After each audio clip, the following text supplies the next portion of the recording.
Welcome back to SAFC Live. Sunderland have been beaten by 6-0 away against Bolton Wanderers this afternoon. I mean, that will shock the football world this afternoon. There's no getting around that. Well, it shocked me as well, if I'm honest. Didn't see it coming. Yes, we've had a couple of hidings already this season, haven't we? On the road at Rotherham, Portsmouth, Sheffield Wednesday. But going down there today, we ground out a result last week, and I'm thinking, right, get the confidence back in the lads. We've had a full week's training since the game last week. And going down there on a lovely surface, I'm thinking, can we get the ball down? Can we zip it about, get back to where we know we can be at? But after sort of 15, 20 minutes, we concede that first goal, and after there, we were way off it. Let's try and go through them then. Let's look at, this is not going to be easy. Let's go through the goals if we can, starting with the first one. Well, this is it, isn't it? Look, it's just a routine ball down the middle. Whether the wind's caught it slightly, but as soon as it's over the top of you, I don't know, he sort of puts the brakes on a bit, Hoffman, doesn't he? I think he is that sort of sweeper keeper. Doesn't get there, and as I say, Dion Charles just pokes it past him, and that sets them on their way, really. And then after that, they did have one or two opportunities as well. You see there, once it's over the top of Doyle and that, it's in between. Should Hoffman be nowhere near that? Should he be on his line? No, I think once he's made that decision, keepers in this day and age, they're always on the front foot, aren't they, looking for that ball over the top. And then usually, in recent weeks, he had one last week with Danny Barth where I said, I don't think he needs to come and get involved. And we got away with that one last week. But today, I think once he comes there, he's got to get there, and he doesn't. And then we find ourselves a goal down. Second one now, they've nicked it high up. Well, this comes from an opportunity for Sunderland where Evans almost got the ball through. Yep, but then you've got 1, 2, 3, 4. We've got 5, 6 coming into the box there against their 2 or 3. And it's that desire getting back in once you've lost the ball. We've got numbers up the pitch, but say Callum Doyle, he's got the situation under control there, 1v1. Charles steps over it. Danny Bart comes with, I think it's Kieran Lee, just flicks it round the corner, and then can Winchester just get himself back in, goal side. He doesn't, and we're 2-0 down. I think this is the third one now. They work it Bolton quite well over on that far side. We get done in a 3v3 really. And as you see there, that cross comes in on the far side. Deep ball there. Carl Winchester's underneath the flight of it, gets nodded back down by Afolayan, and there's Dion Charles to help himself to his second and Bolton's third. And it's another one, it's a mess. Yeah, I say Bolton haven't had to work hard for the goals. You can say the build-up play is quite good down that right-hand side, but once that ball's in there, lock on, get tight to your men and lock on. Winchester's 3-4 yards under the flight of the ball up against Afolayan, who's got a free header to knock it back across. And then Dion Charles. I can see, I've done it myself as a centre-half, sometimes Callum Doyle runs back to the line. That's your first thought sometimes as a centre-half. Get back on the line, can you clear it? But once he does that, it gets nodded across. And unfortunately, Dion Charles is free to tap out. This one here, it's one little couple of give and goes in the box there. We're wrong side, we're not getting tight, we don't get a tackle in. Again, we've got 6 or so back in the box. Far too easy. And now lads are starting to look around at each other, waving their arms around. You see it again now, there's 2 or 3 Bolton players involved in it. Again, they're going to watch it themselves and they'll say, oh, what a goal that is. It's a nice little intricate play. Give and goes in the 18-yard box. But from ours, is somebody going to get tight? Is somebody going to block somebody off? And it doesn't happen. I think this is the 5th one now, isn't it? Again, they've nicked the ball in their own half, play it out wide to Bakayoko's going wide there. Comes on again. Look at the ball comes in. One man in the box there. Unfortunate for Danny Bart, diving towards his own goal. Does he get a shout off anybody? Who should be shouting there? I think whether Hoffman, what does Danny do? Can he leave it? I think he's got Callum Doyle behind him, or is it Callum Doyle that's coming in behind him, or is it Corey Evans? Doyle goes out to meet it. It's Corey Evans. Yeah, Corey Evans there. Whether he gets a shout or thinks he's got to deal with it anyway. But there's nobody, uptight against him there, and it's unfortunate for Danny. And then this one here again, the ball comes out there. It's not a great ball in, is it? It's certainly not a great finish. He chokes the shot into the ground, Declan John. But unfortunately, it finds itself into that top corner. See, that's sort of the loopy cross in. We don't win that first header. We don't get contact on it. And that was the story. I said in that first half, last week against Portsmouth, aerially, we were very good. We won a lot of those balls that were coming forward, and it makes the team's job a lot easier. When you don't win those first balls and it's dropping down, becomes a bit of a lottery, picking up those second balls. And again, there you see a couple of their balls coming into the box. We're not dealing with it. We're not getting tight. And then the balls ended up in the back of the net, but not just defensively, all over the pitch. We weren't good enough today. Middle of the park, we got overran at times, didn't control the game. We couldn't play through the lines. And then at the high end of the pitch, the top end of the pitch, we made a couple of substitutions. Clark had a couple of runs. He had our best opportunity, 1v1. The keeper makes the save.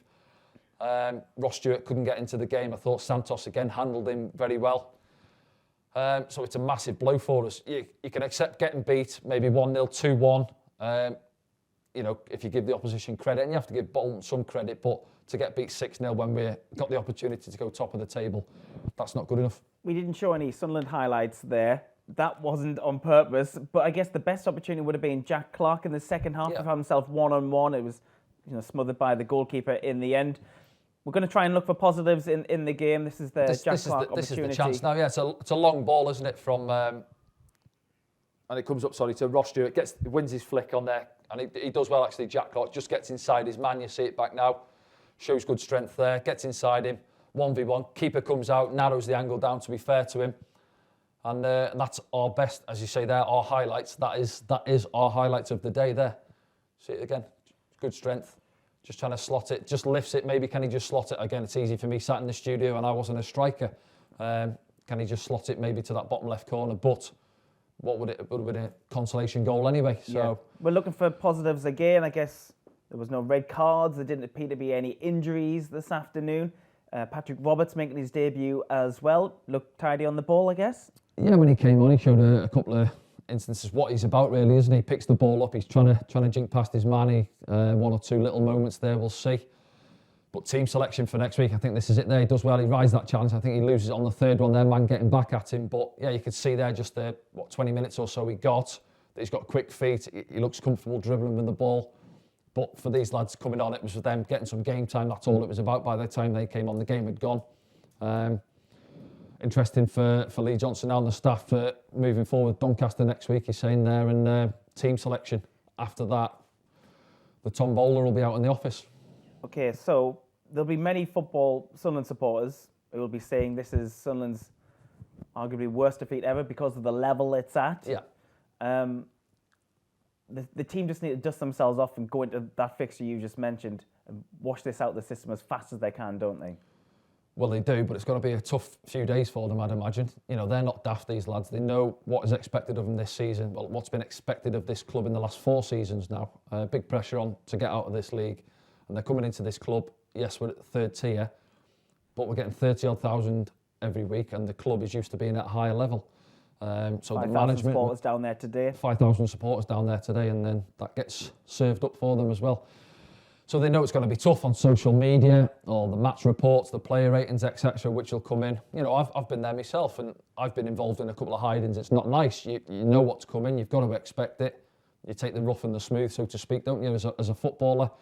But yeah, they'll be back in. I'd imagine they'll be back in tomorrow. Whether he'll go through the video with them, they'll debrief not just the goals, but the game in itself. Goals aside, we weren't strong enough over the pitch. We've said it before, haven't we, where I think if we can out-football teams, then we'll be okay more often than not. But when we can't manage to out-football teams, where do we go from there? We're not strong enough as a team, I don't feel, today. Well, a lot's been made of the pitch at home in recent games. That's not an excuse today, is it? This afternoon's pitch looked really nice. Yeah, we said it was a carpet. It was a lovely pitch down there. We didn't use it. Credit to Bolton, they came and pressed us. We found it difficult to thread balls from defence into midfield and midfield into attack. We resorted into going long, firing balls up around Ross Stewart's neck. And when you've got Santos, who's 6'4", 6'5", a big strong lad, he was happy to compete with Ross and come out on top today. So it's people will say about Plan B and stuff. What we said there, you've got Pritchard on the pitch, you've got Roberts came on, you've got Clark, you've got Embleton, we had Dan Neil on the pitch, Diaco.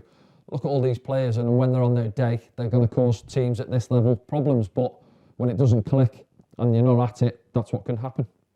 Okay, I wonder if we could start looking at some of your views now in #AskDanny.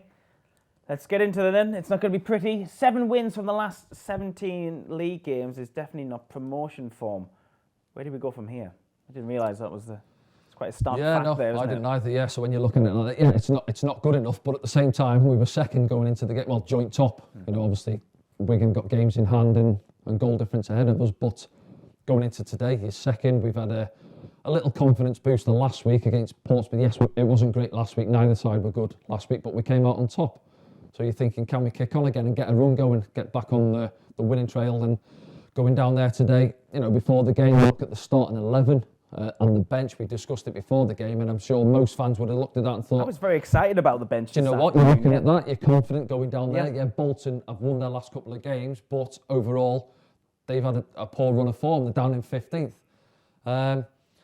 So he's asking, where do we go from here? It's a bit of a cliche, but you go back to the training ground. The lads will be hurting after that.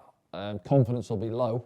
The bus will be quiet coming back home. As I said, I've been there myself. You get back on that bus and it's going to be quiet coming back home up the A1. And they've got to get back to the training ground. Simple as that, really. You've got to work on it. The look at the goals, the defence, getting dragged about all over the pitch. When as a unit you want to be solid and compact, and at times it was a mess. Every time that ball was coming forward, centre halves are getting dragged out of positions. We're getting caught wrong side.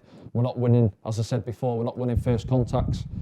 Midfield wasn't good enough in terms of controlling the game, and then Ross was fighting up against Santos all afternoon. So it's hard to just dig a single unit out for me today. It's the whole team hasn't produced.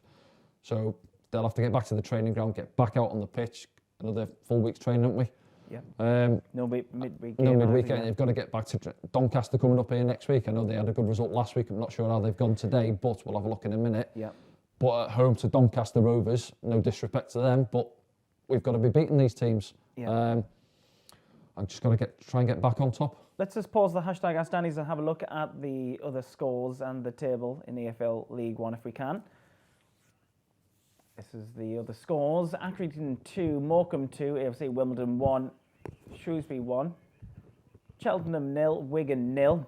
Another big result at the top. Crewe 0, Rotherham 2, Doncaster 1, Plymouth 3, Fleetwood 1, Cambridge United 1, Gillingham 2, Oxford 7, Lincoln City 1, Burton Albion 2, Sheffield Wednesday 1, Ipswich 0, and Wickham 0.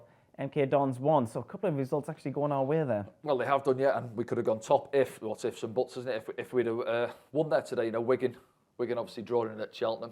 Look at that league table then. Big result for MK Dons, who are right amongst it as well. Now, Wickham had back-to-back defeats. Good result as well for Oxford, away at Gillingham. But yeah, you look at all them results and it counts for nothing when you get hammered away from home. Let's have a look at the league table then. This is what it does to proceedings. Sunderland dropped to third, and Rotherham go back top on 56 points. Going down, Wigan on 55, 1 point ahead of Sunderland now with those games in hand, of course. MK Dons and Wickham dropping away a couple of places as well. MK Dons coming back, and Oxford they are, winning games as well. Oxford got a game in hand as well, and just the pack's getting a little bit tighter, didn't it? I said before the game, almost looking at it, it felt like four teams really, or the three at the top there and Wickham, but all of a sudden, MK Dons good result against Wickham today, gone above them. Oxford as well, winning 7-2. But you're just looking at the two at the top now, they've got those games in hand on us.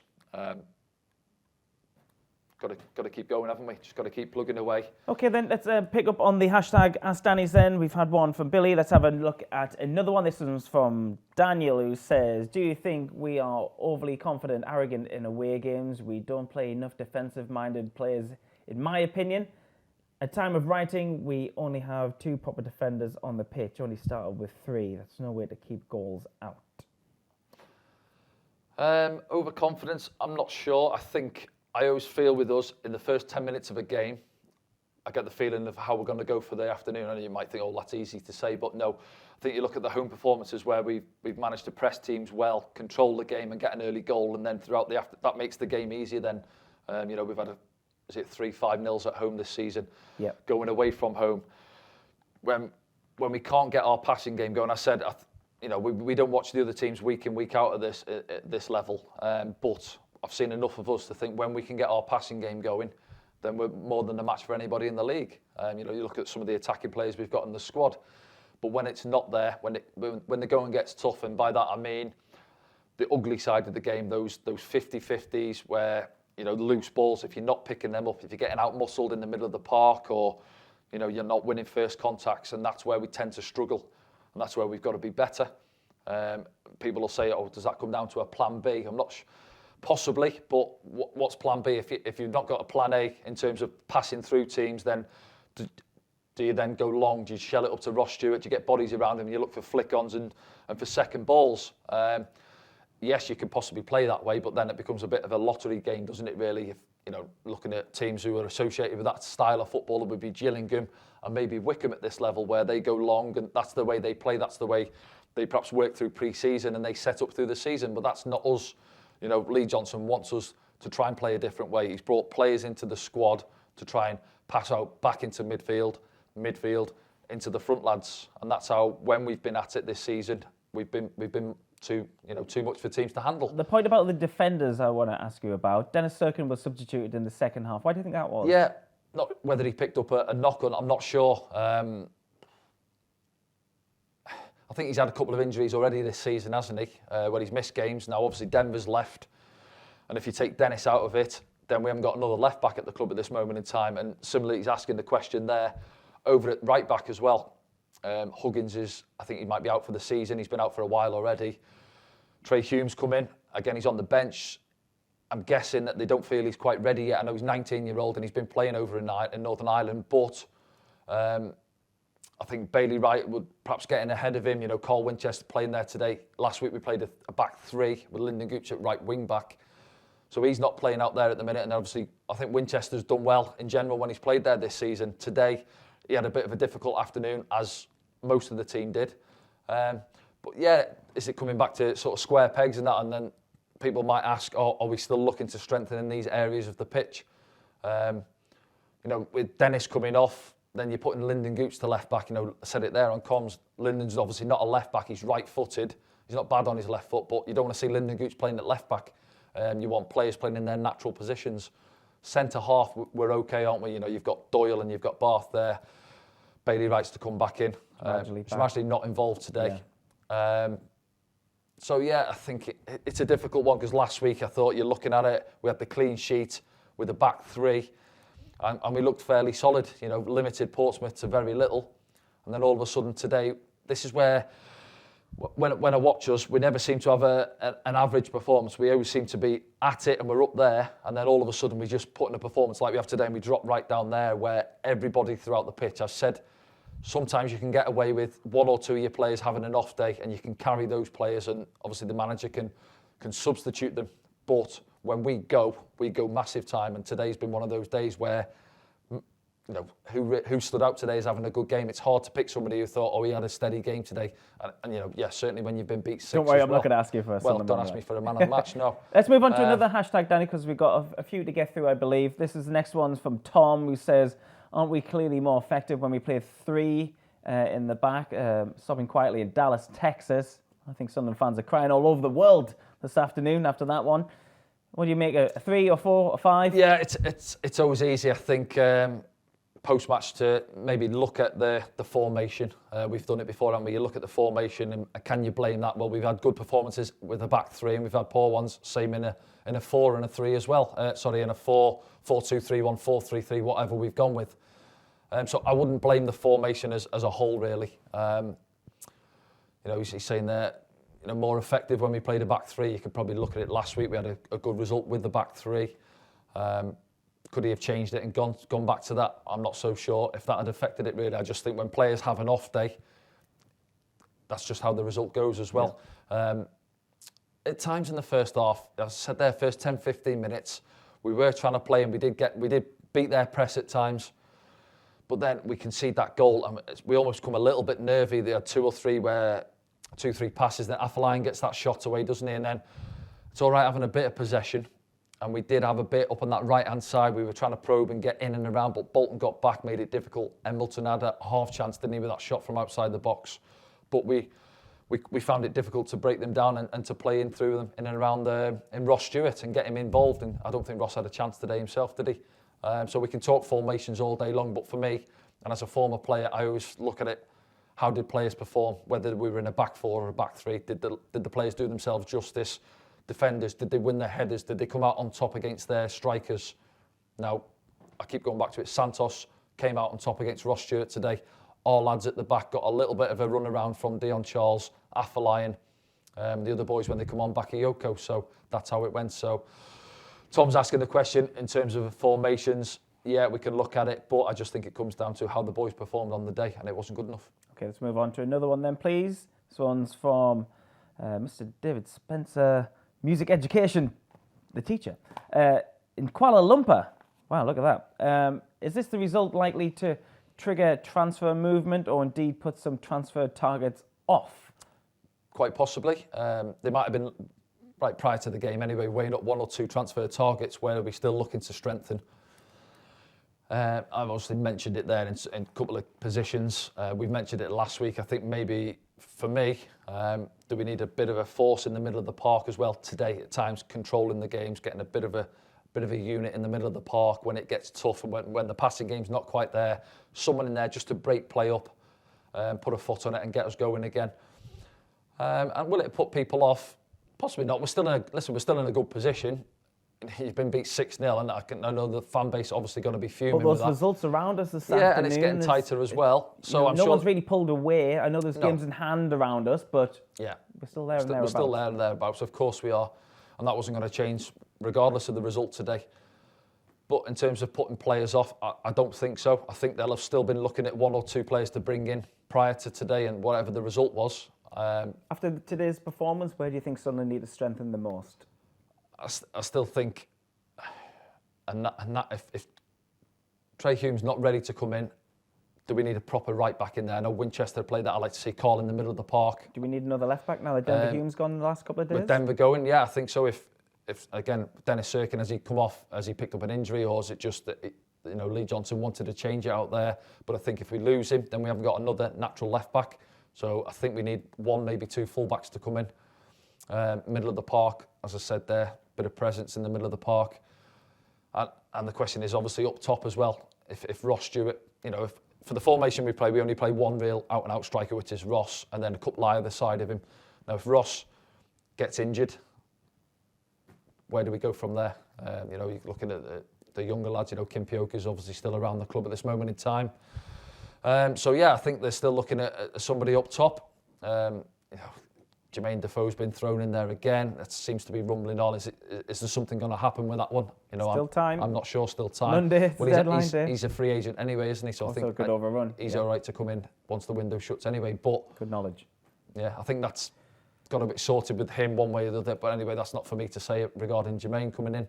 But yeah, I still think we need a couple to come in. But again, looking at we said before the game, you look at the bench, and we're thinking that's not a bad bench, wasn't it? Yeah, not a bad absolutely. bench there. But we're okay in attacking threat. Yeah. But we've had 1 chance today. So we've got to go back to the drawing board, full week's training, and hopefully the boys come out next week and put on a performance to get us back on track again. We've got one more. Hashtag Ask Danny. Let's have it then. The final one from Chris, regular contributor Chris. Thanks for getting in touch. Says, we all know that Lee Johnson wants to move the ball quickly and play a certain type of football, but is that style causing us to neglect the basics at the back? I don't think we saw much of that this afternoon, did we? No, I think... a lot of it starts from playing out from the back, doesn't it? Zipping those balls into Dan Neil if they're on. We found it difficult. Credit to Bolton. They almost pressed us with that 4 across there, and those little avenues, those little threaded balls weren't on for, I think, Danny Barth as well. A couple of times he was looking, he was trying to shift it there and he couldn't, and then he was having to force it long, and they were happy with that, Bolton. That was them doing their job, stopping us playing through. And I can guarantee a lot of teams, they'll do the homework on us, they'll go in the meeting room and they'll watch the clips on us and they'll say, how does Sunderland like to play? They like to try and play through the lines, so that's why teams now will try and set up and stop us doing it. And that's obviously up to us to try and be better, whether we shift out wide and we give ourselves options to try and pop it through teams, and that wasn't there today.